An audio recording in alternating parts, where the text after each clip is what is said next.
Welcome to Solomon's Key. If this isn't the first video you've watched after the rebrand, welcome back. I am still workshopping an intro as of the time of writing. Should I have made an introductory video before this?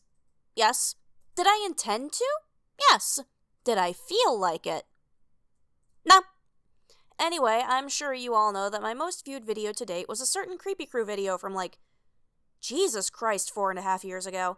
On one hand, I'm very proud of myself for having basically forcibly revived the fandom. On the other hand, that video was terrible. The characters are severely outdated in the context of Shattered Souls. The art itself is painful to look at. I clearly did not check over my voiceover. The editing was done entirely in Blender, which wouldn't have been an issue if I knew how to use the software, and my script was self-contradictory and stupid, to say nothing of the fact that I had no clue how to design characters in the first place. What was 18-year-old me thinking? Either way, what you're seeing is the culmination of how many years of fine I'll do it myself energy? My redesign video that blew up was from 2021. The first attempt I ever made at redesigning the cast was at the start of the pandemic. The comic ended when I was 14. It's been almost 10 years. I'm fucking non-binary now. Jesus Christ! I think we passed Obsession 3 exits ago and are well on our way to Crazy Town at this point. Now, a lot of these designs are going to basically be from memory, since getting a hold of screenshots of the original isn't exactly easy at this point, especially since the re-upload channel I was using for reference material is just straight up gone. And if you think I'm going to pester the creator into coughing up the original designs this long after the comic went kaput, you're actually insane. I was, however, willing to scour the Wayback Machine and poke through some old DeviantArt accounts to get reference materials. That was a whole experience in and of itself. Seriously, what the hell? How is it that the channel itself got archived but not any of the videos? How did trying to access actual episodes take me to the 2021 York Awards? What even are the 2021 York Awards? How is it the literal children that re-uploaded Creepy Crew videos for clout while the comic was still going are the best archivists we have? Sorry about that. Where was I? Oh, right. This is part 1 of a series of 5 videos where I redesigned the cast of characters based on a combination of the original designs, Binary's concept sketches, and my personal headcanons. In this video, we're focusing specifically on Slenderman's Proxies. Part 2, which will be released 2 weeks from today, will focus on Zalgos. Part 3 will focus on the SCP Foundation, Part 4 on the operators with some discussion of the setting, and Part 5 on civilian or miscellaneous characters, both monster and human. Binary and I have also added some new characters to the cast. Some are from pre-existing creepypastas and older urban legends, some are OCs we made, and others are characters that were in the comic, but that have been so heavily modified that they're pretty much unrecognizable. Anyway, I've rambled long enough. I know you all don't really care for super long intros, so Here we go! It wouldn't be a Creepy Crew redesign video if we didn't start with Lady Masterman. It's the name you should know, and she is the star of the show. I am so sorry for referencing that anime in the year of our Lord 2025. Anyway, yes, she was the main POV character and the face of the comic, in a sense, so it only feels fitting, in my opinion, to start with her. A note before I start explaining design choices: I joke about the cast of the original webcomic mostly being middle schoolers and younger high schoolers a lot. This isn't an actual major gripe of mine, but it does make the characters a little harder to take seriously. In some cases, in other cases it actually makes it more horrifying. So a good chunk of the cast has been aged up by about 3 years, unless they are 1, already adults, 2, intended to be ghosts like Lost Silver or Sally, or 3, special cases where I can't explain my choice to keep them the same age for spoiler reasons. So the events of the comic take place 5 years after everything went to hell, as opposed to the originals too. There we go, that's out of the way, so let's talk about the actual design choices Binary and I made. A lot of Lady's newer design is based heavily on the, for lack of a better word, lore of her creator, as she was meant to be an author insert in a lot of respects. For instance, the Lady Creepypasta channel featured a lot of content related to anime, especially darker action, or supernatural heavy things like Black Butler and Death Note, and British heavy metal. I distinctly remember Cradle of Filth being referenced relatively often. How do I remember all of this so well? Autism! Autism! There's your answer. So, her new design references a lot of late 2000s and early 2010s alternative fashion. Her body type, facial structure, and coloring are for the most part an attempt at correctly interpreting this. Like I've said in the past, the best and worst thing about Bitstrip's models was their vagueness. They leave a lot to the imagination. She has her, what I assume is supposed to be a biker jacket from her canon design, of course, and the rest of her main outfit consists of a promotional t-shirt for one such aforementioned British metal band, I think Cradle of Filth actually. And as an aside, I like that it just says Existential Terror, because that's actually really funny out of context. Sorry, tangent, a pair of acid-washed shorts, rip tights, and combat boots. Platform combat boots. Because I headcanon her as a short queen with a Napoleon complex. Her hair's been put into what I've heard referred to as space buns. I know there was a whole thing about that a few years ago involving Animal Crossing, so somebody correct me if that term is wrong. And she now wears a choker. Also, she's wearing those goofy little earrings that look like a tiny dinosaur is eating your ears because, let's be real, she would. It's totally not because I personally like those earrings. Totally. No, sir. I don't imagine she does much to change up her look when actively on duty, but I did decide to incorporate something from my first redesign where she wears a cloth mask with Slenderman's weird circle cross symbol drawn on in fabric marker. Overdone? Yes. Cool? Also yes. I also decided to scribble out a quick reference of what I imagine she'd use as a melee weapon, which is to say a switchblade, because for Satan's sake, her old outdated ref sheet on DeviantArt says she used a knife, and I want to do something with that. That said, I don't see her being nearly as good with a mundane weapon as she canonically was with magic. Gotta keep her balanced, you know? And yes, the handle has anime stickers on it, because she's 17, and why the hell not? It's so weird seeing this redesign next to her canon design. While I think my redesign does a good job of conveying her personality, it feels like I'm looking at someone totally different. But no time to ruminate on that. We have only finished design 1 of...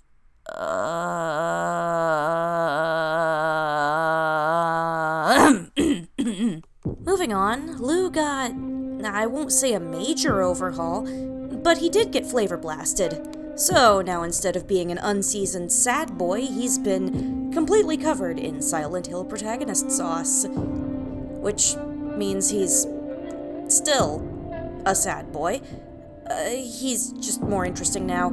I don't know if saying this is gonna ruffle any feathers, but I kind of didn't like Lou in the original comic because he just didn't have a lot going on. There was clear potential there, and I can't fault the creator too much because they were, you know, a child, and honestly the whole thing's pretty impressive work given the age of the creator at the time, but I don't know. You'll see what I did with him later on. Also, he's Arrow Ace now, because, why the hell not? A thing Binary and I decided on was that his scars should look kinda haphazard. Instead of looking like he was deliberately, methodically mutilated, he now looks like someone just kinda slashed at him with no rhyme or reason. The only scars that look even remotely intentional are one on his neck, meant to look like someone tried to slit his throat and failed, and one half of a Glasgow grin. I can't explain why exactly I did this, because it has to do with some plot-relevant overhauls to his and Jeff's backstories, and also Ben's and Brandy's and Jane's. You'll see where this is going eventually. And I don't want to give away just every change I made. The only real changes that we made to his outfit were adding on a jacket, replacing his sneakers with what could be interpreted as either hiking boots or work boots, and making his scarf chunkier and wrapped around his neck in a slightly different way. That said, it is wild how much better a few small changes made his outfit. I also gave him a cross necklace that's usually hidden by his scarf because apparently a big part of his original characterization was his religious conviction, I think? And I didn't want to use a rosary like his creator did because, come on, kids generally agreed to be from Louisiana. What are the odds of him being Catholic? Hey, so, after recording this, I actually did decide to fact-check myself and see what the odds were of the Woods brothers being Catholic if they lived in Louisiana, and, apparently, if they lived near the coasts, pretty damn high! Pretty damn high! That said, I do kind of have them living in the ass end of nowhere that is central Louisiana.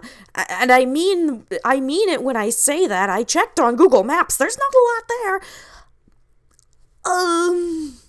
Yeah, given where I have them come from in Shattered Souls, they're way more likely to be Southern Baptists.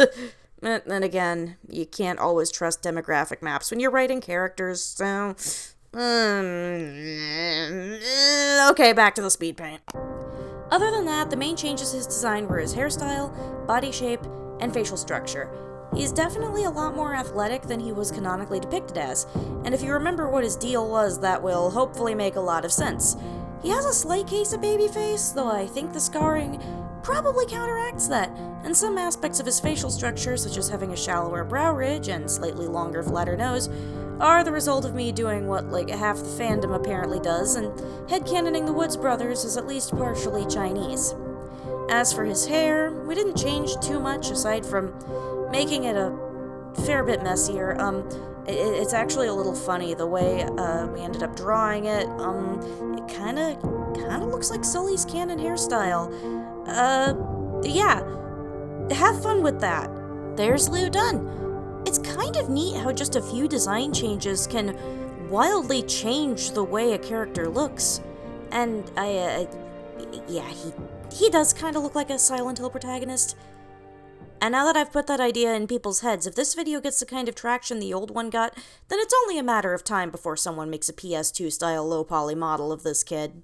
Up next is Ben, my baby boy, my little scrimblow. The kid that made me realize that, oh shit, I have religious trauma and possibly some kind of depersonalization issues. So, yeah, I might be a little attached to him, just a bit, just a normal amount. Anyway, I should actually talk about his design. Over the years, I've interpreted his appearance in a variety of ways, and over the years, they drifted further and further away from his canon design. So this one is actually supposed to be a lot closer to canon than I usually go for. I made him a bit more small, and I guess you could say stumpy than is typical of a child his age. He is incidentally intended to be around 12 in Shattered Souls, as in the original comic, I could not tell how old he was supposed to be. His backstory two-parter gave the impression that he did still age and would eventually grow up, and then that was seemingly scrapped, so he was eternally 10. I'm not sure what was going on.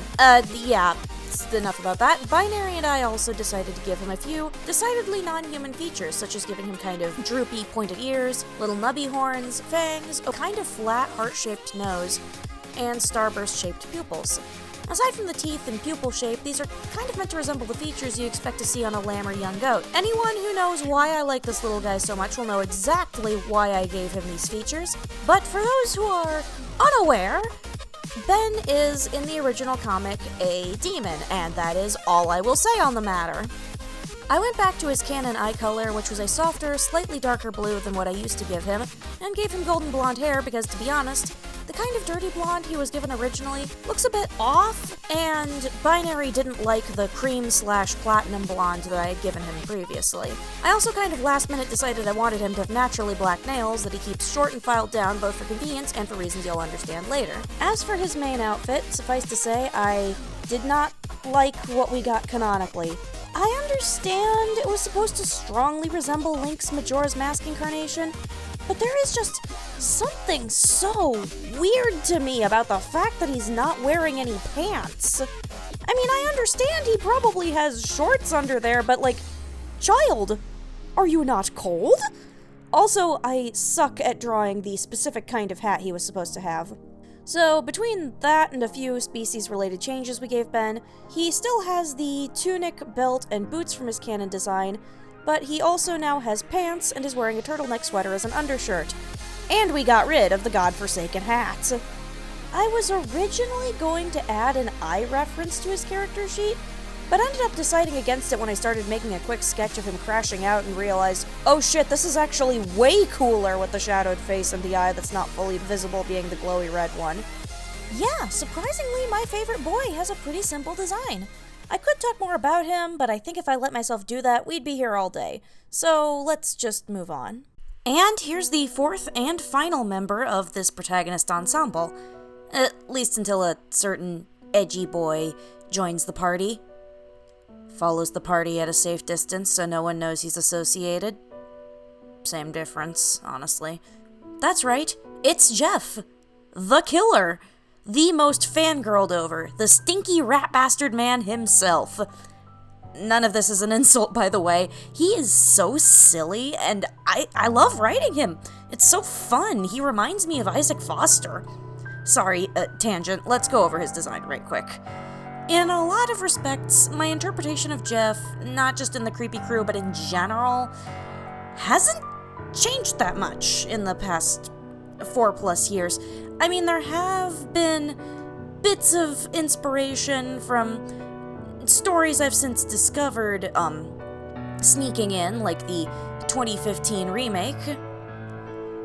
But for the most part, yeah, no, he's still the same weirdo that I used to draw back in the day. He just looks better now, because I actually know how to draw. As per usual, his paper-white skin was changed to a more human, albeit rather pale, skin tone, with a large part of his face covered in burn scars. I decided to scrap him having a lighter brown hair, like the original, and just dyeing it at Binary's behest, because she made the excellent point that there is no way in hell this guy actually maintains his damn hair, so he just naturally has darker hair now. Speaking of, he has a kinda weird thing going on where it's basically half-shaved by way of the follicles on one half of his head being fucked up, and his hair not growing back normally. That's actually a thing, by the way. It's called scarring alopecia. Look it up. It's really interesting. And him having a tendency to haphazardly chop off the hair near where the scarring starts for the sake of convenience and comfort. He still kind of has a Glasgow grin, but it's long since closed up and scarred over.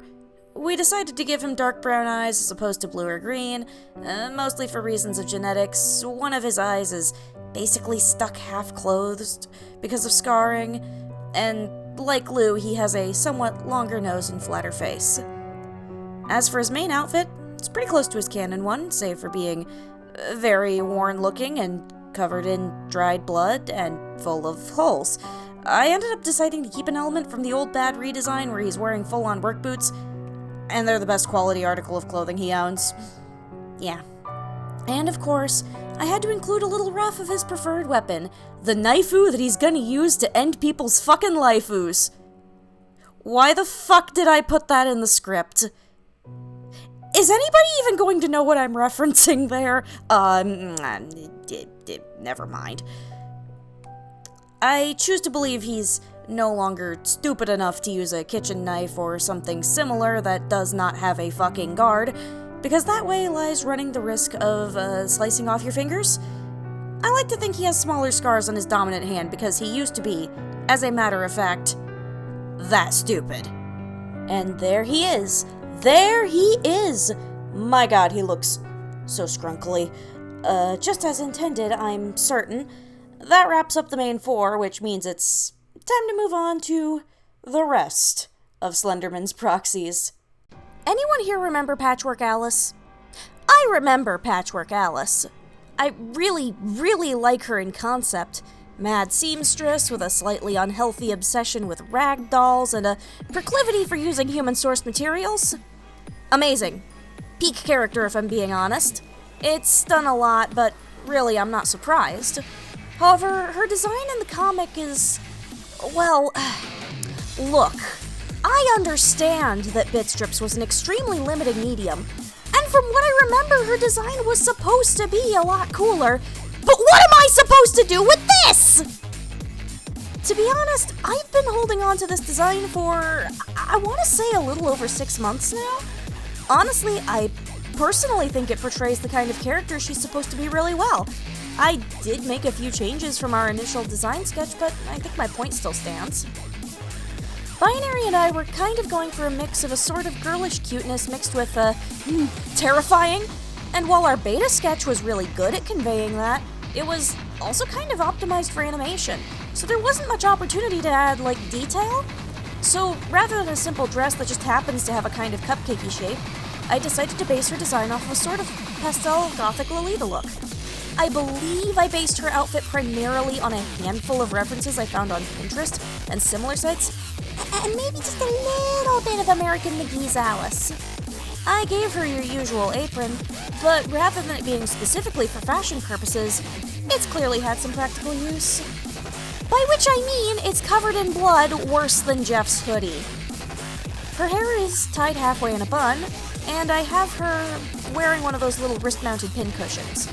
And, like in her old backstory that I randomly found on Wattpad a few years back and am very sad that it's gone now, she has patches of fabric sewn into her skin, notably 2 red circles placed right at the corners of her mouth like some kind of weird doll blush. Like the others that have a signature weapon that we know of, I made a little reference of hers. It's a pair of sewing scissors. A fun fact, by the way, you can actually do a lot of damage with sewing scissors. Those fuckers are sharp. I like to think the ones she has have a little hinge pin that's easily removed, meaning she can take the 2 halves apart and use them like a pair of stilettos, because yes! Man, Alice didn't get enough love in my opinion. Well, she's not one of my favorites. I think the fandom kinda slept on her. I mean, the fandom kinda slept on half the cast, but what you gonna do? Maybe I'm the weird one for fixating super hard on random side characters, as you will see later. Maybe I can get more people interested in her, who knows? Now, you may be asking, where is Bloodless Hannah, Slenderman's adopted daughter and sworn enemy of Jane? And to that I say, she got written out. Sorry, I just didn't know what to do with her. She's a neat character in theory, but I don't know. All I could really say is that she kind of had a bad case of Lou Woods syndrome, where it felt like she pretty much was only there to be a love interest to another character. I don't know, maybe she'll get a cameo at some point or something. Anyway, moving on. I don't necessarily take issue with Jane's design from the original comic. Its main problem was, as I complained about with Alice, Bitstrip's technical limitations. So this is more for fun than anything else. In Shattered Souls, Jane is a very interesting woman. We know basically nothing about her, save for her having history with Jeff and wanting his ass dead. Hell, we don't even know her real name. By the events of Shattered Souls, she's going by the alias Jane Doe. I wanted basically every inch of her skin to be covered in such a way that it made her resemble her earliest incarnation, Jane Richardson. You know, the lizard lady? I'm not joking, by the way. Go look up her original story. It's very weird. Anyway, what I did was keep her face covered with her iconic mask, and she has white stockings covering the small amount of leg we'd otherwise be able to see. I wanted her wig to more closely resemble real hair for the sake of a joke Binary and I are going to have in one of the chapters. And now that I've said that out loud, I feel the need to clarify that no, it's not anything insulting, it's just Sully having all the observational skills of a potato chip. And I specifically wanted it to resemble textured hair. Not that I'm very good at portraying that. Jane's canon outfit is fairly malleable, so while I made her Shattered Souls outfit at least somewhat resemble most fan depictions of her, I did add a few touches of my own. Alongside her otherwise very basic A-line black dress, she has a gray jacket with a belt around her waist, knee-length high-heeled boots, and leather gloves. The jacket and boots were based heavily on Maria's redesign in the Silent Hill 2 remake, while the gloves were ripped directly from Asami Yamazaki's iconic outfit from the Japanese film Audition. If you've never seen Audition, don't. Just don't. Especially if you've eaten recently. But if you have, this should give you a decent idea of what I'm trying to imply about Jane and her, mental state. I also did a quick reference of her face without the mask and wig, and, yeah, she's not doing too well. She's in fact doing very badly. As for her weapon, I gave her a butterfly knife because 1, it's easy to conceal, 2, I like to think that she would rely more on stealth and speed than brute force like Jeff does, and 3, she's the 3rd knife-wielding character I've drawn here, and I swear to you I will give every single one of them a different kind of knife. Honestly, it was pretty fun coming up with a unique Jane design. Well, I mean, I guess a unique Jane entirely, but same difference. I feel like the fandom as a whole has forgotten about her a little, which is honestly a shame. When the base character has history with Jeff and wants to kill him, you have a lot to work with. You can basically do anything you want regarding her personality and what the nature of that history is. And again, I say, I know it might be tempting to watch Audition because I mentioned it as inspiration for part of her design, but please, do not watch Audition if you value your ability to sleep. Herobrine's Bitstrips model is actually extremely close to his quote-unquote canonical appearance. But, I mean, look at it compared to the designs we have so far. It's a little bare bones, honestly. I am succumbing to Vivzipop design syndrome as we speak. Someone call a doctor before everyone starts looking like the Onceler. In all seriousness, Binary and I had wanted his line of work to be reflected in his design, since we figured he was probably the resident weapons expert. And also kind of a blacksmith? I don't know. Binary was a lot more involved in the process of making this reference sheet because she had a lot to say about him. Since we decided to go the blacksmith route for him, we only had to make some small modifications to his model's design. Part of that entailed making this man look like the geometric concept of a rectangle given human form, something that Binary made damn sure I did. In her words, a brick house.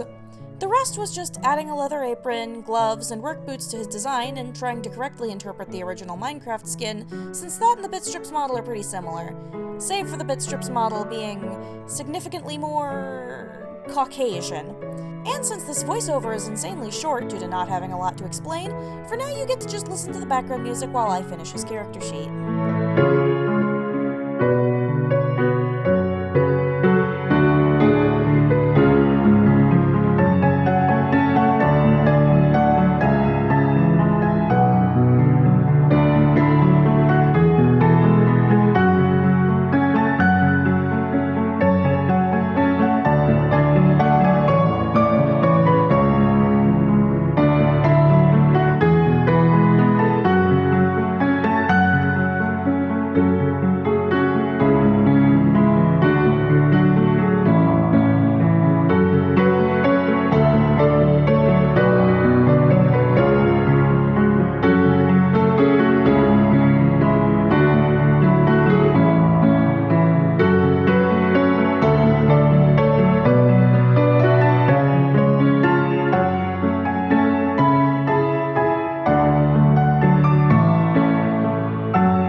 Doesn't take too many major changes to seriously improve his design.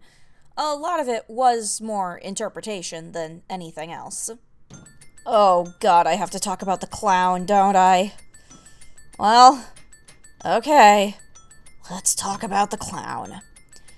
This design was more of an interpretation of his original design than attempting to work with his Bitstrips model because, yeah, I don't think Bitstrips was made with these kinds of characters in mind.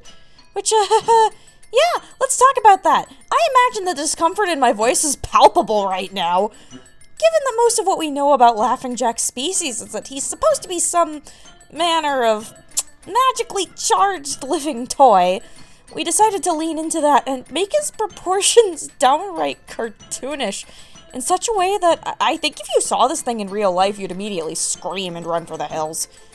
Not that that would help you much.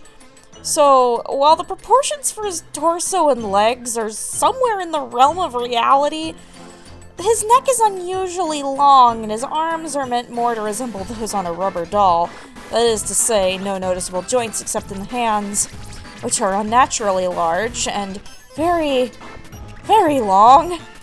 We gave him makeup resembling old clown dolls and a feathery neck ruff to replace his weird shoulder situation.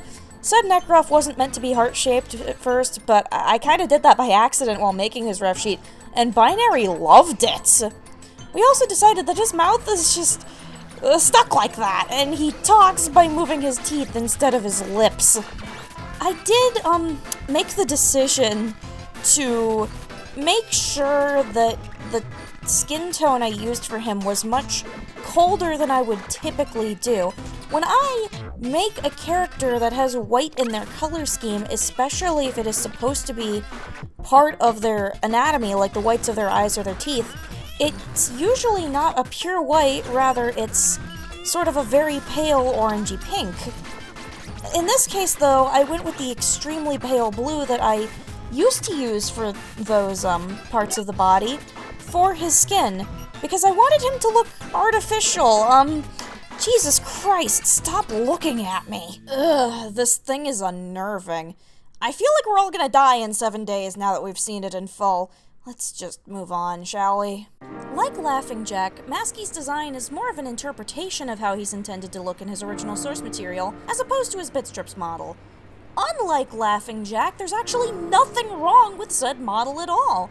This was just because Binary watched Marble Hornets, made me watch it, and caused me to actually kind of fall in love with his canon incarnation. 2010's creepypasta fandom Masky could never. Like, goddamn. Unlike a lot of popular interpretations of him, we decided to make him very, I suppose you could say bulky.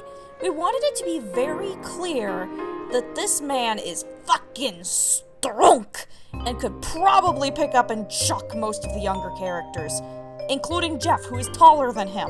While he does still have his older incarnation's messy, yaoi protagonist hair, it's supposed to be used to kind of separate him from Tim, who we decided to draw with very neatly styled hair.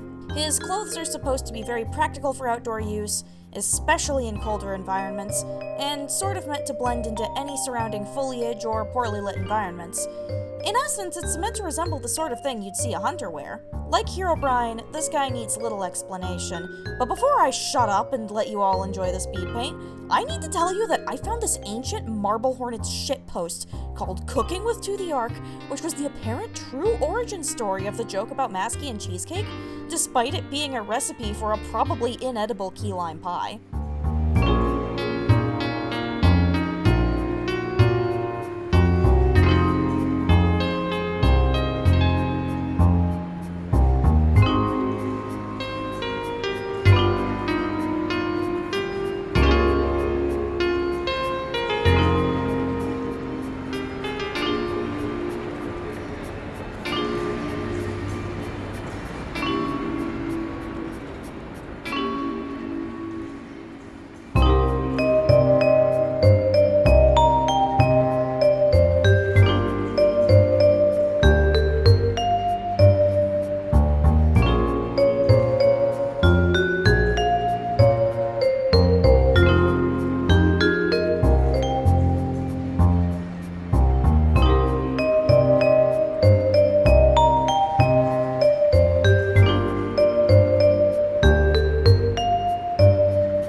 Wrap up Slenderman's Proxies. I don't really have anything to say here except go watch Marble Hornets. You will not regret it, I promise. Well, that was fun. I didn't realize how bad trying to do 10 character sheets would fuck me up. And there's even more of these assholes in the next video in this series. Anyway, I hope y'all have a good weekend. I will be spending mine with a cold compress on my wrist, a batch of chocolate chip cookies, and the entirety of Kill la Kill. Subscribe if you want to see me worsen my carpal tunnel.